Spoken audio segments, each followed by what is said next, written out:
Howdy, Mrs. Cordy's class. Back for another edition of Mr. Marks and Science. Last time we were together, we talked about reptiles, and I made some new ones, and I'm looking forward to seeing some of your constructions. But before I show you, I'd like to review really quickly what is it that makes a reptile.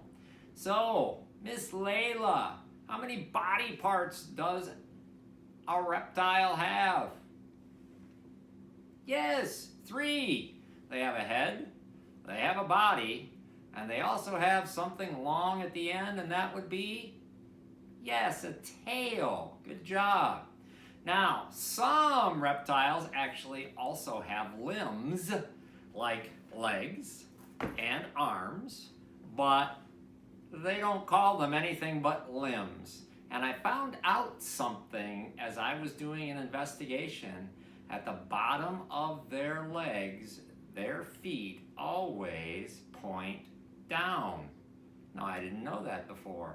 So reptiles with their feet point down on the ground because they live most of the time on land, or if they are in the water, they need to be able to paddle.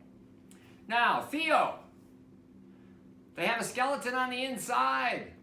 They have a backbone or a spine. So what's that V word that we call reptiles? They are, yes, vertebrates. Good job. Everybody give Theo a quick round of applause.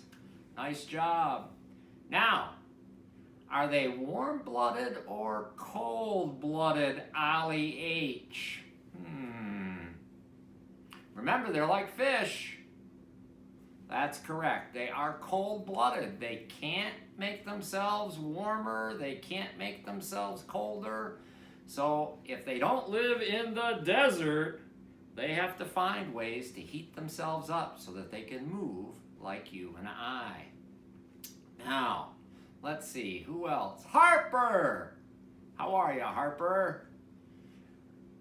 I have a question for you.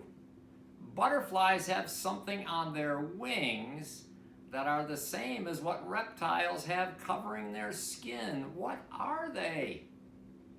Yes, they are scales. And all reptiles have scales or one big shell that has another scientific name that I'll have to get to you soon. Now, last thing that makes a reptile is that they lay eggs. Almost all of them lay eggs. There's a couple that don't, but almost all of them lay eggs, and sometimes they're really hard-shelled, and sometimes they're kind of leathery, like your shoes. And I don't know how they break out of those. But those are some things. And last but not least, how do they breathe? So, everybody should know that they breathe air, and they all have a lung, at least one. You have 2, but they have 1. And now I'm ready to show you some of my constructions.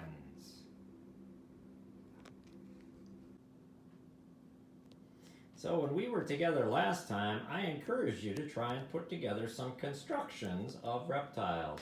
Here was the one that I kept the same because I just kind of liked it.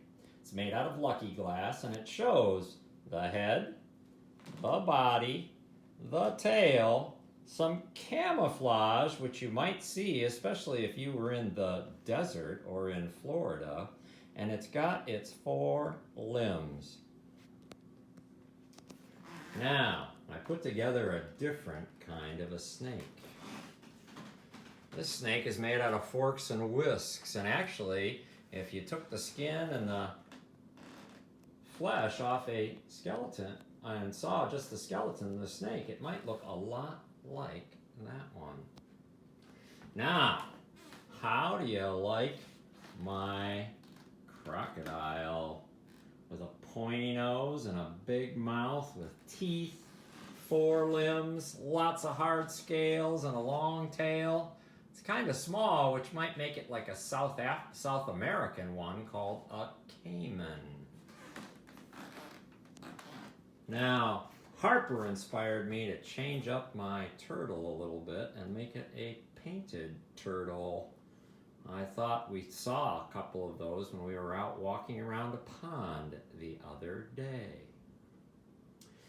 Now, these are reptiles that we could find here today if we looked.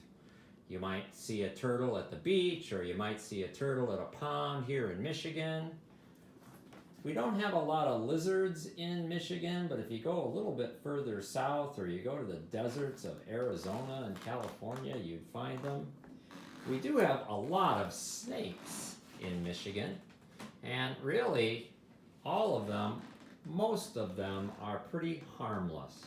There is a cottonmouth that occasionally comes this far north, but you don't see them very often, and they are a kind of a rattlesnake. Alligators we don't have, thankfully, because alligators are one tough reptile. They've been around for a long time because they're so tough. And of course, now, I talked to you last time, when we think about animals that used to live on the earth, dinosaurs are the reptiles that we think of. This big book that I have is called Dinosaurs and Other Prehistoric Reptiles, because there were other things besides dinosaurs. And I've got a small one that says Learn About Dinosaurs. And one of the fun things about learning about dinosaurs is just learning about the different ones. The allosaurs, or the apatosauruses, the brachiosauruses, which were huge. Not quite as big as the Diplodocus, but almost. There were Camarosauruses and Coelophysis. Those were kind of smaller dinosaurs. They were fast runners, though. There were Maiasauras. You can see the eggs and the little baby Maiasauras hatching out of them.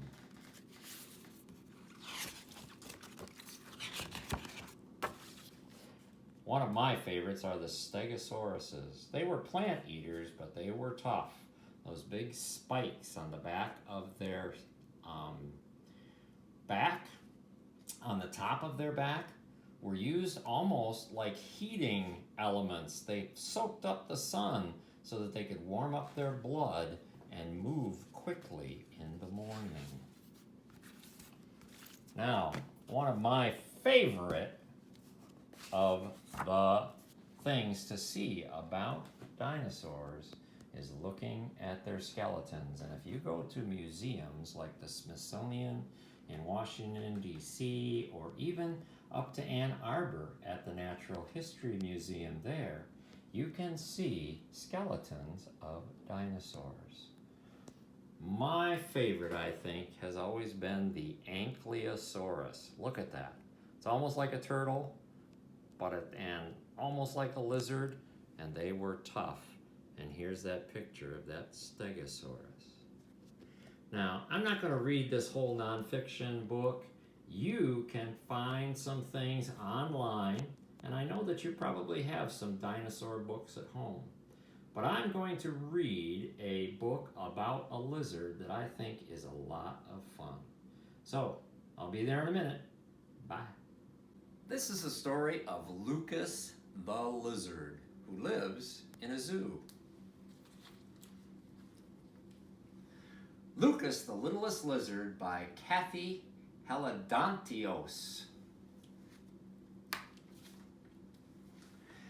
Lucas the lizard was little and brown and lived at the zoo in the heart of town. He shared his abode with a frill-necked lizard named Fred, the star of the show in his youth, so he said. But they had so few visitors, Lucas was sure that lizards were really a terrible bore. One day he asked Fred, "Hey, where are our spectators?" They're off," grumbled Fred, "watching all those green alligators. It's time for the seal show. They're feeding the tigers. There's a new exhibition of black and hairy spiders. To marvel at monkeys, they'll wander for miles. But nobody seems to care much for us reptiles. Oh, surely, said Lucas, you have to be wrong. It seems here comes a visitor. He's coming along. But Lucas the lizard was in for a fright when a sour-faced man looked at him with spite and declared, I'm sure you'll agree that there are many more interesting creatures to see than lizards. He shook his head, then sauntered away. Lucas's heart sank in dismay. Lucas just couldn't believe it was true, but his tiny reflection gave him a clue. It wasn't his being a lizard at all. Nobody came to see him because he was so small. Lucas the lizard thought each day and night, then woke up one morning and said with delight, I've got an idea. I've thought up a plan. I'll bring in some people. I know I can. Just watch me. I'll be the new star of the show. If the seals can do tricks, then a lizard, I know that I can too. The very next day, he was up at first light to rehearse all his tricks and get everything right. He walked on his hands, he danced on his toes, he balanced a wobbly stick on his nose, he hopped on one foot and stood on his head. But no one was watching, except for old Fred. Lucas gazed down at the seal pool below, where hundreds of people were awaiting their show, and he thought, the last thing they want to see is a lizard as small and as foolish as me. But Lucas was in for quite a surprise. Rain started falling, clouds darkened the skies, and a few seconds flat the seal show was washed out. The people were angry. They started to shout. Well, if they want a show they're going to see. But first they will have to come and notice me, thought Lucas. Then a tiny girl said, Hey, there's a lizard up there who stands on his head. Before long the crowd had gathered around to see Lucas perform. They made not a sound. He walked on his hands, he danced on his toes, he balanced a wobbly stick on his nose. He hopped on one foot, he stood on his head, and then he took his bows beside his friend Fred. The crowd cheered for Lucas, the new star of the zoo, who couldn't believe that his dream had come true. Now Lucas knows what's most important of all, to believe in your heart that you're never too small.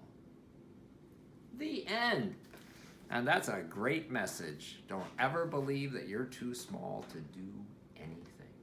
And hopefully you enjoyed this story about Lucas the littlest lizard, and you enjoyed putting together some of your constructions with things at home, and that you've learned something about reptiles. We'll see you soon. I look forward to seeing your constructions on the blog. Take care and bye.